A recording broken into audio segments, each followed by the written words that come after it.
کی جو کچھ نعمت ہے یہ بڑی قلیل ہے، ان کی کوئی حیثیت نہیں۔ آقا صلی اللہ علیہ وسلم تو یہاں تک ارشاد فرماتے ہیں کہ یہ جو دنیا اور اس دنیا میں جو کچھ نعمتیں ہیں، کچھ بھی نعمت جو آپ سمجھو اپنے دماغ میں، اگر دنیا کی کسی نعمت کی حیثیت اللہ کی بارگاہ میں اللہ کے حضور مچھر کے ایک پر کے برابر بھی اگر ہوتی تو کوئی کافر اس دنیا سے ایک نعمت بھی نہیں پا سکتا تھا، ایک نعمت بھی نہیں پا سکتا تھا کوئی کافر اگر اللہ کی بارگاہ میں اس دنیا کی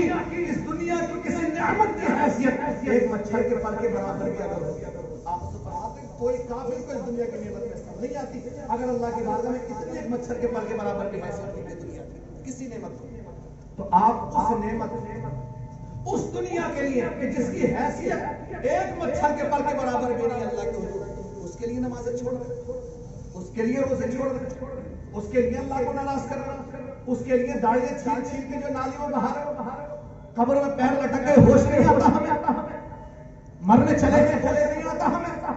آقا صلی اللہ علیہ وسلم کی سنتوں کو ہم پامال کر رہے ہیں، آپ کی عزت پر ذرا سی آنچ آ جائے تو بھڑک جاتا ہے۔ مولانا اگر سب کے سامنے کوئی مسئلہ غلط آپ کچھ کر رہے تو آپ کو سمجھا دیں امام صاحب کے یہ ایسے نہیں، تو آپ کی عزت نفس کھڑک اٹھتی ہے اور آپ کہتے ہیں سب کے سامنے میری عزت نہیں، اکیلے میں سمجھا دیں۔ اب کھلے عام ہم گناہ کر رہے ہیں، اسلام کا مذاق اڑا رہے ہیں، اسلام کے جو شعائر ہیں، آقا صلی اللہ علیہ وسلم کی جو سنتیں ہیں، اللہ کے جو فرائض ہیں، ان کا کھلے عام ہم مذاق اڑا رہے ہیں اور ہمیں ذرا برابر میں پرواہ نہیں ہو۔ یہ میرے پیارے عزیزوں صحابہ کو دیکھو، صحابہ کی سیرت کو پڑھو، مصطفیٰ جان رحمت صلی اللہ علیہ وسلم کی سیرت کو پڑھ کے دیکھو اور دیکھو کہ انہوں نے کیسے اسلام پر عمل کیا ہے۔ حضرت ابوبکر صدیق رضی اللہ تعالیٰ عنہ تو بات میں یہ کہنا تھا سمجھنے کی تمام چیزوں کی کہ ہم نے کچھ کھویا نہیں، ہم نے اسلام پہ کچھ قربان نہیں کیا، اس کی ویلیو نہیں جانتے، سمجھ گئے؟ اور جو کاروبار آپ دن رات محنت کر کے کماتے ہو، دکان بناتے ہو نا، کاروبار کھڑا کرتے ہو، اس کی ویلیو آپ کو پتا ہے کہ دن رات کیسے آپ نے کیا ہے۔ تو اس میں اگر امام صاحب بھی کہیں نا کہ دکان بند کر دیجیے تو آپ کہیں گے امام صاحب پاگل ہو گئے، دیکھیے میرے بجائے میرے جو ہے مطلب محسن ہونے کے میرے دشمن بنے پڑے کہ جو سالوں سال میں نے کاروبار محنت و مشقت دن رات دو دھوپ کرنے کے بعد آج کھڑا کیا، اس کو بند کرنے کی بات کر سکتے ہو؟ کسی عالم کے کہنے سے کر سکتے ہو؟ ارے تو خدا کے بندے جب نہیں کر سکتے تو کسی عالم کو بتانے کی کیا ضرورت ہے کہ آپ پہ نماز فرض ہے، آپ پہ روزہ فرض ہے، آپ نہیں جانتے؟ آپ مسلمان ہو، آپ کو پتا ہونا چاہیے کہ آپ کا نماز فرض، یہ بتانے والی بات ہے کہ نماز میں کیا پڑھنا ہے، یہ آپ کو سکھانا ہے کہ روزہ کیسے رکھنا ہے، یہ آپ کو بتانے والی بات ہے کہ زکات کیسے دینا ہے۔ یہ تو آپ کے سیکھنے کی بات ہے کہ ان چیزوں کا علم سیکھنا تو ہر مسلمان مرد و عورت پر خود فرض ہے، عالم پہ فرض نہیں کہ وہ بتائے، آپ پہ فرض ہے کہ آپ سیکھیں اور عالم سے پوچھیں، نہ بتائے کوئی عالم، نہ بتائے کوئی امام تو اللہ کی بارگاہ میں سر پکڑے۔ لیکن آج امام کہتے کہتے پریشان ہے، عالم سمجھاتے ہیں پریشان ہے کہ بھائی نمازوں کی پابندی کرو، جس طریقے سے دکان صبح کھول کے شام کو بند کرتے ہو، شادیاں چھوڑ دیتے ہو، پروگرام چھوڑ دیتے ہو کاروبار کے لیے، کتنے ارمان ہوتے ہیں آپ کے دلوں میں جن کا گلا تک اپنے دلوں میں گھونٹ دیتے ہو صرف کاروبار بچانے کے لیے، چلانے کے لیے۔ اسی طریقے سے شیطان کا گلا نہیں گھونٹ سکتے، شیطان حاوی ہو رہا ہو اس کو نہیں مار سکتے، کر سکتے ہیں انشاءاللہ۔ اس لیے پروردگار نے فرمایا ہے پیارے ایمان والے بندو، شیطان تمہارا کھلا دشمن ہے، اگر امام محلے کا آپ کے خلاف کوئی ذرا سی بات کہے تو آپ اس کے دشمن سمجھ لینا، سمجھانے کی کوئی بات ایسے کہتے جو آپ کو پسند نہ آئے تو آپ دشمن بن جاتے ہو، پھر امام کے پیچھے نماز پڑھتے ہو بولو نا، نہیں پڑھتے ہو نا، کہتے میرا دل نہیں ملتا، تیرا کیسے دل ہوگا جو نہیں ملتا؟ ہر مسجد میں 4-5 3 ایسے آپ کو ضرور ملیں گے جو کہتے ہیں میرے امام سے دل ہی نہیں ملتا، نماز نہیں پڑھتا، سمجھ گئے؟ تو اس سے کم پڑھا لکھا ہے میرا دل نہیں ملتا۔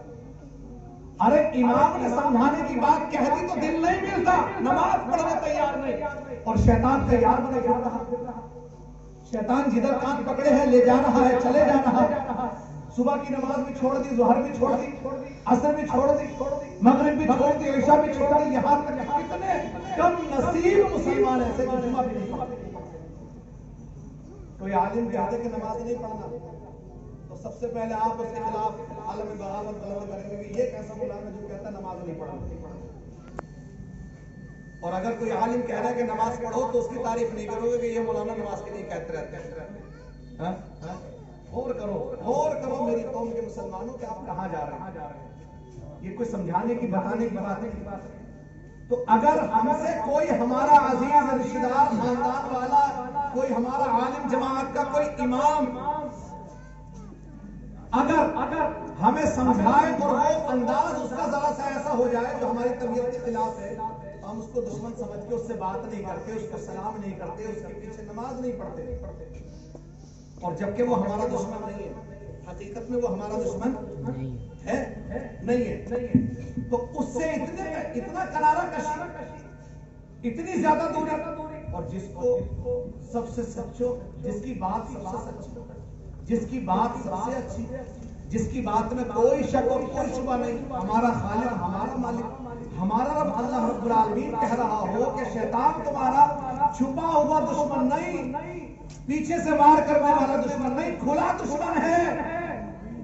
کھلا دشمن ہے، انہ لکم عدو مبین، پھر بھی شیطان کے راستے پر چل رہے ہیں، پھر بھی شیطان کے مان رہے ہیں۔ تو اے میرے پیارے، یا تو شیطان کے ساتھ ہوگا بندہ قیامت کے دن، یا رحمان کے ساتھ ہوگا۔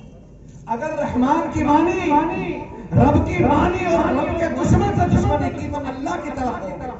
اور اگر اللہ کی نہ مان کے اللہ کے دشمن شیطان رجیم کے راستے پر چلے، اس کی پیروی کی، اس کی اطاعت کی، اگر اس کے طریقے پر چلے تو پھر قیامت کے دن تم رحمان کے ساتھ نہیں ہو سکتے، رحمان کے گروہ میں نہیں ہو سکتے، اللہ کی جماعت میں نہیں ہو سکتے، بلکہ جس کے ساتھ رہے تھے، جس کے طریقے پر چلے تھے، جس کی بات مان کے اللہ اس کے رسول کو ناراض کیا تھا، قیامت کے دن اسی کی صف میں کھڑا کر دیا۔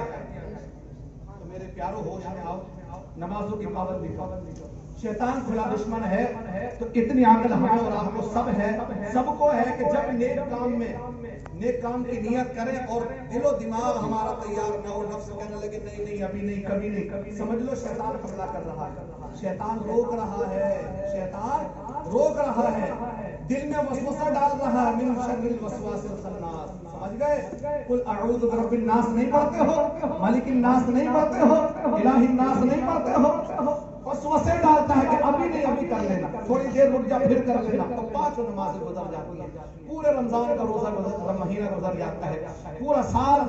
گزر جاتا ہے، زکات کی توفیق نہیں ہوتی، زندگی گزر کے قبر میں پہنچ جاتا ہے، اور حج کی توفیق نہیں ہوتی، فرض ادا کر کے چلا جاتا ہے۔ اللہ تبارک و تعالی مجھے بھی اور آپ کو بھی دین سیکھنے کی، اس پر عمل کرنے کی توفیق عطا فرمائے، حاجی صاحب اس پروگرام کو قبول فرمائے، اور اس پروگرام کی برکتوں سے صاحب خانہ کی اور ہم سب کی بخشش مغفرت فرمائے۔ جو کچھ میں نے کہا اور آپ نے سنا، اللہ تعالیٰ غلطیوں کو معاف فرما کر اس کو اپنی بار کے قبول فرمائے۔ استغفر اللہ ربی من کل ذنب واتوب الیہ وما علینا الا البلاغ المبین۔ السلام علیکم۔